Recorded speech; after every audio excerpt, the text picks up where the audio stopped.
के दिन को अंतर्राष्ट्रीय खेल दिवस इंटरनेशनल स्पोर्ट्स डे के रूप में भी मनाते हैं। और वहीं आज भारतीय जनता पार्टी बीजेपी का 47वां स्थापना दिवस भी है। आज ही के दिन 6 अप्रैल 1980 को बीजेपी राजनीतिक पार्टी बनी थी। 4 दशक पहले सिर्फ लोकसभा में 2 सीटों से बीजेपी की शुरुआत हुई थी, लेकिन आज लगभग 250 सीटों के साथ केंद्र की सत्ता में सबसे बड़ी पार्टी है बीजेपी पार्टी है। तो आज स्थापना दिवस के मौके पर देश भर के राज्यों में बीजेपी कार्यालयों पर विशेष कार्यक्रम आयोजित होगा। स्थापना दिवस के रूप में मनाया जाएगा। भारत के पूर्व प्रधानमंत्री अटल बिहारी वाजपेयी बीजेपी पार्टी के पहले अध्यक्ष बने थे। और आज के कुछ और बड़े इवेंट देखिए। प्रधानमंत्री नरेंद्र मोदी आज असम में 3 विशाल जनसभाओं को संबोधित करेंगे। चुनावी दौरे के सिलसिले में ये स्थान और टाइमिंग भी आप देख सकते हैं। और वहीं दोस्तों आज 6 अप्रैल से ही बिहार में स्कूलों का समय बदल जाएगा। बिहार राज्य के तकरीबन 80,000 सरकारी स्कूल अब मॉर्निंग शिफ्ट में चलेंगे। बच्चों और शिक्षकों के लिए अलग अलग शेड्यूल जारी किया है बिहार के शिक्षा विभाग की तरफ से। अब सुबह 6:30 से 12:20 तक बच्चों की छुट्टी होगी, जबकि टीचर 12:30 तक रहेंगे, क्योंकि अब धीरे धीरे तेज गर्मी का मौसम शुरू हो रहा है। तो यही वजह की बिहार के स्कूलों की टाइमिंग बदली गई है। बाकी अलग अलग टाइमिंग की डिटेल्स भी आप देख सकते हैं। और खबर है उत्तर प्रदेश कानपुर में खेल महाकुंभ का आयोजन होगा। आज 6 अप्रैल से CSJMU में राष्ट्रीय खो खो प्रतियोगिता शुरू होगी। 870 खिलाड़ी दिखाएंगे अपना दमखम। कानपुर की यूनिवर्सिटी में आयोजित होगा 6 से 10 अप्रैल तक। चलिए अगली खबर देखिए। छत्तीसगढ़ के मुख्यमंत्री विष्णुदेव साय बोले कि नक्सलवाद का खात्मा सरकार के लिए एक बड़ा चैलेंज है। आज 6 अप्रैल से ही छत्तीसगढ़ सरकार गाँव चलो अभियान भी शुरू करने जा रही है, नक्सलवाद खात्मे के अंतिम चरण के रूप में। वहीं आज दिल्ली हाईकोर्ट में सोमवार को खुद केजरीवाल लड़ेंगे अपना केस। शराब नीति मामले में रिक्यूजल अर्जी पर भी सुनवाई होगी। और मौसम विभाग ने भी चेतावनी जारी की है। आज आंधी तूफान के लिए तैयार रहिएगा। दिल्ली, उत्तर प्रदेश, बिहार समेत 9 राज्यों में बारिश के आसार रहेंगे। आगे मैं आपको बताऊंगा और भी पूरे मौसम समाचार विस्तार से। फिलहाल आगे बढ़ते खबरों में कुछ ईरान अमेरिका इजराइल जंग से जुड़ी बड़ी खबरें देखिए आप। अमेरिकी राष्ट्रपति डोनाल्ड ट्रंप ने ईरान को कहा कि होर्मुज खोलो वरना कल मंगलवार को तबाही मचेगी। जी हाँ, ईरान युद्ध का 37वां दिन कुछ यूं रहा। बुशहर परमाणु केंद्र पर चौथी बार हमला किया अमेरिका ने। 5 अमेरिकी विमान गिराने का भी दावा किया इधर ईरान ने। और इस बीच अमेरिका के राष्ट्रपति डोनाल्ड ट्रंप ने ईरान को बास्टर्ड कहा। उन्होंने धमकी दी कि होर्मुज खोलो नहीं तो ईरान को नरक बना दूंगा। आगे भी पावर प्लांट और पुलों पर हम हमला करेंगे। होर्मुज खोल दो वरना नरक जैसी तबाही मचा देंगे ईरान में। गुस्से में गाली भरी पोस्ट भी की और ट्रंप ने ईरान को यह नया अल्टीमेटम दिया। 7 अप्रैल तक की हिदायत दी है डोनाल्ड ट्रंप ने ईरान को कि होर्मुज खोल दें वरना फिर भारी तबाही मचेगी। तो ट्रंप के नरक वाले बयान पर भी ईरान ने जवाब देते हुए कहा कि हम अमेरिका के लिए पूरे मिडिल ईस्ट को ही नरक बना देंगे। और ट्रंप की धमकियों के बीच ईरानी स्पीकर ने पलटवार देते हुए कहा कि नेतन्याहू के नक्शे कदम पर चले तो जल उठेगा पूरा क्षेत्र। इजराइल के प्रधानमंत्री बेंजामिन नेतन्याहू को लेकर डोनाल्ड ट्रंप को यह पलटवार करते हुए जवाब दिया ईरानी स्पीकर ने। हालांकि ईरान ने इससे पहले वाले ट्रंप के 48 घंटे के अल्टीमेटम को तो खारिज कर दिया। और इस बीच युद्ध के हालातों के मद्देनजर दुनिया भर में ऊर्जा संकट भी बढ़ता जा रहा है। चलिए अगली खबर देखिए दोस्तों। पश्चिम एशिया संकट के मद्देनजर सरकार ने भी आम लोगों से अपील की है। कहा कि ऑनलाइन ही बुक कराएं गैस सिलेंडर। जरूरत पड़ने पर ही वितरक के पास यानी डिस्ट्रीब्यूटर के पास जाएं और घबराहट में बुकिंग करने से बचें। देश में LPG का पर्याप्त भंडार उपलब्ध है, ये कहना है सरकार का।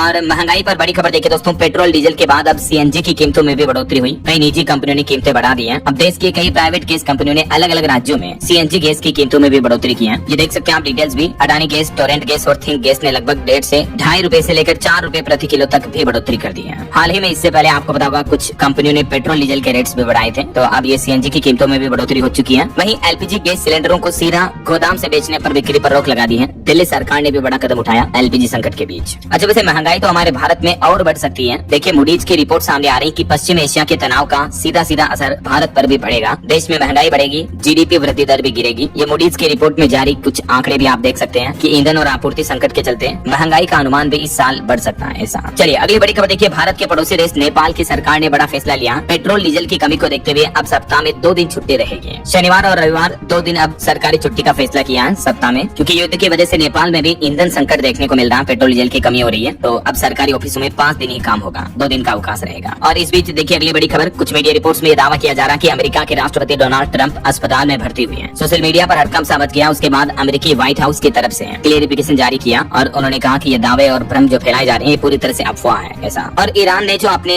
फाइटर जेट के पायलटों का रेस्क्यू किया, इस पर भी रिपोर्ट आ रही कि ईरान के पहाड़ों में छिपा था अमेरिकी पायलट। 36 घंटे में दुश्मन के बीच से अमेरिका ने अपने पायलट को बचाया। इस ऑपरेशन पर डोनाल्ड ट्रंप बोले कि यह इतिहास का सबसे ऐतिहासिक रेस्क्यू ऑपरेशन बन गया है। अमेरिका की जो खुफिया एजेंसी है CIA, उसने एक झूठी कहानी रची। उसके बाद पहाड़ के दर्रों में खोज अभियान चलाया और आखिरकार दूसरे पायलट को भी बचा लाया अमेरिका। ऑपरेशन सक्सेस रहा। CIA ने इंटरनेट और खुफिया स्रोतों से ईरान के अंदर ये जानबूझकर अफवाह फैला दी कि लापता हुआ वायु सैनिक पहले ही मिल चुका है। तो ईरान का ध्यान भटका करके अमेरिका ने ये ऑपरेशन को अंजाम दिया। ऐसे ईरान अमेरिका इजराइल जंग को अब तक 37 दिन हो चुके हैं और इन युद्ध में मरने वाले लोगों की संख्या का आंकड़ा भी 3600 से ऊपर पहुंच चुका है। हैं। 2000 से ज्यादा मौतें तो अकेले ईरान में ही हो गई। तो ये कुछ जंग का माहौल चल रहा है। और चलिए आगे बढ़ते हैं अपन खबरों में। देखिए आप अगला अपडेट। मकान मालिक किराएदार को लेकर इलाहाबाद हाईकोर्ट ने बड़ा फैसला सुनाया और कहा कि मकान मालिक अपनी निजी जरूरत के लिए किराएदार से कभी भी खाली करा सकता है दुकान। एक विवादित केस मामले पर सुनवाई करते हुए इलाहाबाद हाईकोर्ट की तरफ से यह महत्वपूर्ण फैसला सुनाया गया है। चलिए अगला अपडेट देखिए। रेल यात्रियों के लिए बड़ी खबर है। अब मौके पर ही टीटीई पहचान लेंगे असली ट्रेन टिकट है या नकली। 7 लेयर वेरिफिकेशन सिस्टम लागू किया है रेलवे की तरफ से। फर्जी टिकटों पर लगाम लगाने के लिए यह बड़ा कदम उठाया गया है। अब ट्रेन में सफर कर रहे यात्रियों के टिकट असली है या नकली, इसकी पहचान टीटीई मौके पर ही कर पाएगा। क्योंकि हाल ही में कुछ ऐसे मामले देखने को मिले जहां असली टिकट की फोटोकॉपी बनाकर रंगीन फोटोकॉपी बनाकर बेची जा रही थी। इस घटना के बाद अब रेलवे की तरफ से फैसला लिया गया। पूरे देश में नई सिक्योरिटी प्रणाली लागू होगी। 7 लेयर वेरिफिकेशन सिस्टम क्या है देख सकते हैं आप। अब रेलवे टिकट पर हर टिकट पर यूनिक ट्रांजैक्शन नंबर होगा। सुरक्षा पेपर का विशेष क्रमांक होगा। सिस्टम जनरेटेड गुप्त कोड होगा। अक्षरों की बनावट, प्रिंटिंग का तरीका और टिकट जारी होने का समय और स्थान, ये डिटेल्स भी लिखी हुई होगी। इसके अलावा टीटीई ऐप अनिवार्य कर दिया है रेलवे ने। तो उस ऐप के माध्यम से टीटीई तुरंत टिकट को वेरीफाई कर पाएंगे कि ये रेलवे टिकट असली है या फर्जी है ऐसा। और रेलवे से एक और अपडेट आ रहा। 16 अप्रैल से चलेगी Rishikesh Muzaffarpur special train. Gorakhpur route से इसका आगमन होगा। रेलवे की ये नई पहल है।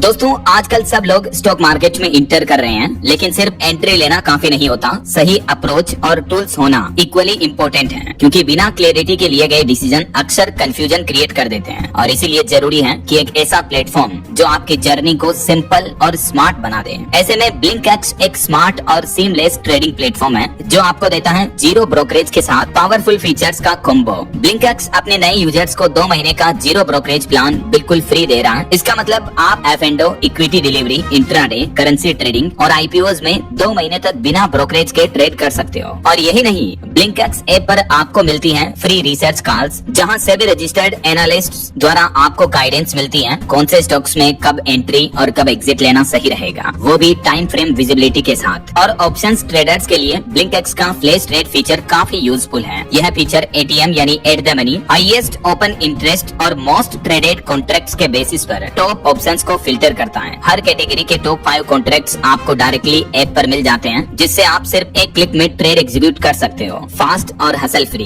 तो अगर आप भी अपनी ट्रेडिंग और इन्वेस्टिंग को सिंपल, एफिशिएंट और कॉस्ट इफेक्टिव बनाना चाहते हो तो ब्लिंकएक्स डेफिनेटली ट्राई कर सकते हो। लिंक डिस्क्रिप्शन और पिन कमेंट्स में दिया गया है। और चलिए पॉलिटिक्स से खबर देखिए दोस्तों। प्रधानमंत्री नरेंद्र मोदी ने बीते दिन पश्चिम बंगाल के कुछ बिहार में जनसभा का आयोजन किया। इस दरमियान पीएम बोले कि टीएमसी के पापों का घड़ा भर चुका है, अब जनता बदलाव चाहती है। प्रधानमंत्री नरेंद्र मोदी ने कहा कि चुनाव के बाद बंगाल के भ्रष्टाचारियों के खिलाफ सख्त कार्रवाई होगी, चुन चुन कर हिसाब लिया जाएगा। और पीएम मोदी ने कहा कि एक खास मजहब के लोग बंगाल में हिंदुओं का रहना मुश्किल कर देंगे। तो ये कुछ बयानबाजी रही पीएम नरेंद्र मोदी के भाषण की। पीएम मोदी ने पश्चिम बंगाल के चुनाव प्रचार में महिलाओं की सुरक्षा और महिला आरक्षण का मुद्दा भी उठाया। और वहीं खबर है दोस्तों, पीएम मोदी का उत्तराखंड दौरा भी कंफर्म हो चुका है। 14 अप्रैल को पीएम मोदी दिल्ली दून एक्सप्रेसवे का लोकार्पण करेंगे और मां डाट काली के दर्शन भी करेंगे। उत्तराखंड के देहरादून आएंगे 14 तारीख को पीएम मोदी। और इसी दरमियान इस नए एक्सप्रेसवे का भी उद्घाटन किया जाएगा। और पॉलिटिक्स के कुछ और अपडेट देखें दोस्तों। आम आदमी पार्टी ने जो राज्यसभा उपनेता पद से उन्हें हटाया, उसके बाद राघव चड्ढा ने एक और वीडियो जारी करते हुए कहा कि ये तो सिर्फ ट्रेलर है, पिक्चर अभी बाकी है। और इस बीच एक आम आदमी पार्टी के पूर्व मंत्री ने यह भी दावा किया कि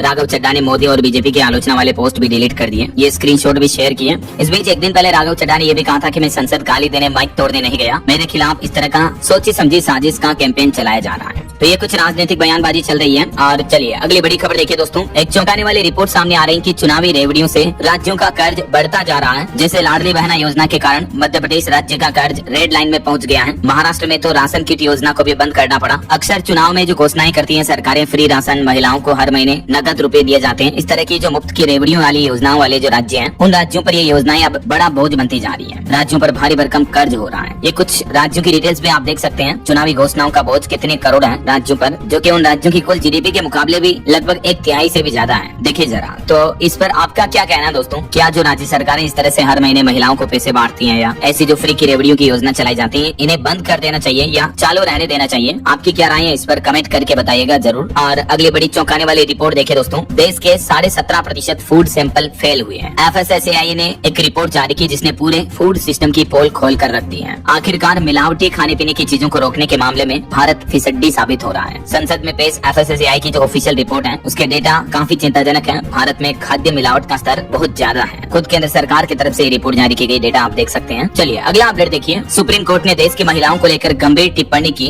और कहा कि हमारे देश में आज भी घरेलू हिंसा या पत्नियों को जना देने जैसी घटनाएं बेहद क्रूर हैं। सुप्रीम कोर्ट ने कहा कि महिलाओं की आजादी अभी भी सीमित है हमारे देश में। हाल ही में इस तरह के एक केस की सुनवाई करते हुए दोषी की उम्र कैद की सजा बरकरार रखी और सुप्रीम कोर्ट ने ये गंभीर टिप्पणी की है। और एक बड़ी दुख भरी खबर देखिए, रिपोर्ट सामने आ रही कि देश में बच्चों से भीख मंगवाई जाती है। देश भर में 14 साल तक के 43,000 बच्चे भिखारी हैं और इस मामले में राजस्थान राज्य दूसरे नंबर पर है। ऑफिशियली खुद सरकार के केंद्रीय सामाजिक न्याय एवं अधिकारिता मंत्रालय की माने तो हमारे देश में 14 साल से कम उम्र वाले 43,000 से भी ज्यादा ऐसे बच्चे हैं जो भिक्षावृत्ति में लिप्त पाए गए हैं। अकेले उत्तर प्रदेश में सबसे ज्यादा 10,000 बच्चे भीख मांगते हुए पाए गए, जबकि दूसरे नंबर पर राजस्थान है। ये देख सकते हैं आप देश के टॉप 5 राज्यों के आंकड़े भी, और ये आंकड़े वाकई में बड़ी ही चिंताजनक हैं और भावुक कर देने वाले आंकड़े कि आज भी हमारे देश में हजारों बच्चे ऐसे हैं। तो आखिर सरकारें कर क्या रही हैं? केवल चुनावी भाषण या सुधार के कुछ आंकड़े हैं? आपकी क्या राय विचार कमेंट करके बताएगा जरूर। और एक बड़ी दुर्घटना हो गई। देखिए दोस्तों, आंध्र प्रदेश में सरकारी बस में आग लग गई। हालांकि गनीमत रही कि सभी 18 यात्री सुरक्षित बचा लिए गए। वहीं तमिलनाडु के कुन्नूर में भी एक मिनी बस 100 फीट गहरी खाई में गिर गई, जिसमें 12 से ज्यादा लोग घायल हो गए। चलिए हज यात्रियों के लिए बड़ा अपडेट आ रहा। हज 2026 की तीसरी किस्त जमा करने की तारीख सरकार ने बढ़ा दी है, लेकिन ये तारीख भी अब लास्ट डेट आज ही है 6 अप्रैल। भुगतान नहीं करने पर फ्लाइट बुकिंग कंफर्म नहीं होगी। मध्य प्रदेश राज्य हज कमेटी की तरफ से ये नोटिफिकेशन भी जारी किया गया है। और एक रिपोर्ट सामने आ रही कि भारतीय रिजर्व बैंक RBI की अगली होने वाली मीटिंग में ब्याज दरों में बदलाव की संभावना कम है।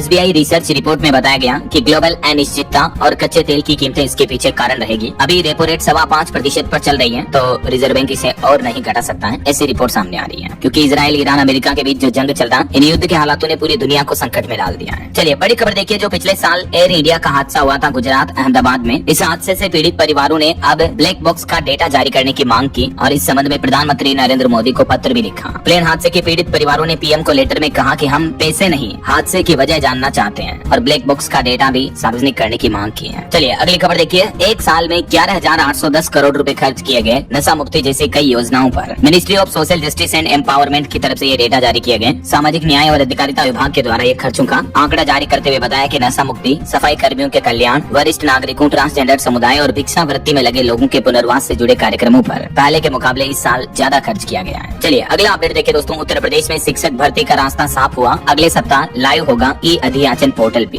जी हाँ, उत्तर प्रदेश में शिक्षक की तैयारी कर रहे अभ्यर्थियों के लिए राहत भरी खबर आई है। यूपी की योगी सरकार अब ये नया पोर्टल भी लॉन्च करने जा रही है। उत्तर प्रदेश में शिक्षक भर्ती प्रक्रिया में तेजी आई। ई-अधियाचन पोर्टल पर मुहर लगी। 24,000 से ज्यादा पदों पर नियुक्तियां की जाएगी। तो जल्दी ये वैकेंसी ओपन होगी। नोटिफिकेशन आएगा उस दिन मैं आपको बता दूंगा, PDF अपडेट्स वगैरह भी। फिलहाल देखिए अगली खबर। ग्लोबल राजस्थान एग्रीटेक मीट के लिए देश भर में आयोजित होंगे रोड शो। 23 से 25 मई तक अगले महीने इनका आयोजन होगा। वहीं खबर है, राजस्थान के विधायक गोपाल शर्मा के हस्तक्षेप के बाद राजस्थान यूनिवर्सिटी में स्टूडेंट ने भूख हड़ताल खत्म की। अब इस यूनिवर्सिटी में राजस्थानी भाषा के लिए अलग से विभाग बनाया जाएगा। पिछले 6 दिन से यहाँ संघर्ष चल रहा था। कई छात्र छात्राएं भूख हड़ताल पर बैठे थे, उसके बाद ये सहमति दी गई। चलिए बड़ी खबर देखिए। जैश-ए-मोहम्मद के 2 आतंकी गिरफ्तार हुए हैं। खिलौना बम से दिल्ली और मुंबई जैसे बड़े शहरों को दहलाने की साजिश थी। केंद्रीय एजेंसियों की सूचना पर दिल्ली पुलिस की स्पेशल सेल ने इन 2 आतंकियों को गिरफ्तार कर लिया है। और खबर है कि कॉर्पोरेट टावर, ऑफिस स्पेस और शॉपिंग मॉल हरियाणा के इस जिले में बनेगी एरो सिटी। 200 एकड़ में ये सब विकसित किए जाएंगे। हरियाणा के फरीदाबाद में ये इंफ्रास्ट्रक्चर डेवलपमेंट का नया प्लान रखा है सरकार ने। और एक बड़ी विवादित खबर देखिए। आशुतोष महाराज बोले कि शंकराचार्य अविमुक्तेश्वरानंद शादीशुदा है,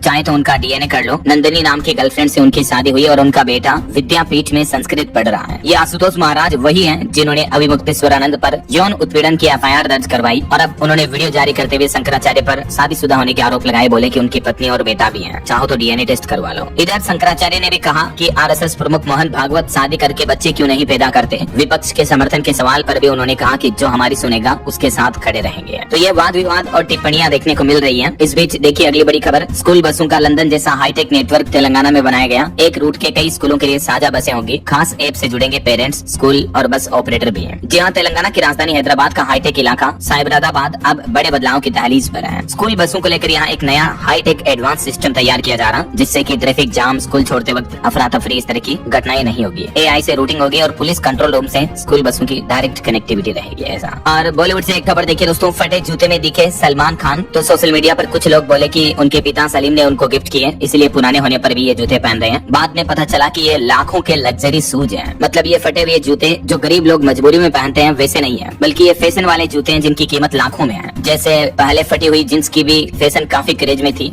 गरीब लोग तो बेचारे बेचारे मजबूरी में फटे हुए कपड़े पहनते हैं, लेकिन ये फैशन में इस तरह के कटे फटे कपड़े, जींस वगैरह, इस तरह की फैशन का ट्रेंड भी काफी चला था, है ना। तो ऐसे ही ये सलमान खान के फटे जूते भी फैशन है। क्या गजब फैशन है यार। जब गरीब पहने तो मजबूरी, अमीर और रईस ज्यादा पहने तो शाही फैशन है। और चलिए अगली अनोखी खबर देखिए दोस्तों। आजकल दुनिया में कई महिलाएं पतला दिखने के लिए इंजेक्शन लगवा रही है दुल्हने। वहीं चाइना में एक रोबो टैक्सी कंपनी की ऑटो टैक्सी ने ट्रैफिक जाम कर दिया, कुछ टेक्निकल दिक्कत आ गई तो 90 मिनट तक फंसे रहे लोग बिना ड्राइवर वाली टैक्सियों में। और ये एक कबूतर की उम्र का record Guinness book of record में दर्ज हुआ। 44 साल का हो चुका है ये कबूतर। अमूमन जो हमारे सामान्य कबूतर होते हैं उनकी उम्र 20 साल होती है, लेकिन अमेरिका के मिसौरी में एक आदमी के पास जो कबूतर है उसकी उम्र 44 साल हो चुकी है, जो दुनिया का सबसे ज्यादा उम्र का कबूतर है ऐसा। चलिए अगली बड़ी खबर देखिए। चुनाव आयोग ने बड़ा एक्शन लिया। विधानसभा चुनाव से पहले जब्त किए 650 करोड़ रुपए, आदर्श आचार संहिता के सख्त अनुपालन का आदेश भी दिया। 15 मार्च से लेकर अब तक लाखों की नकदी, शराब और ड्रग्स जब्त किए गए हैं आचार संहिता के दौरान कई अलग अलग राज्यों में।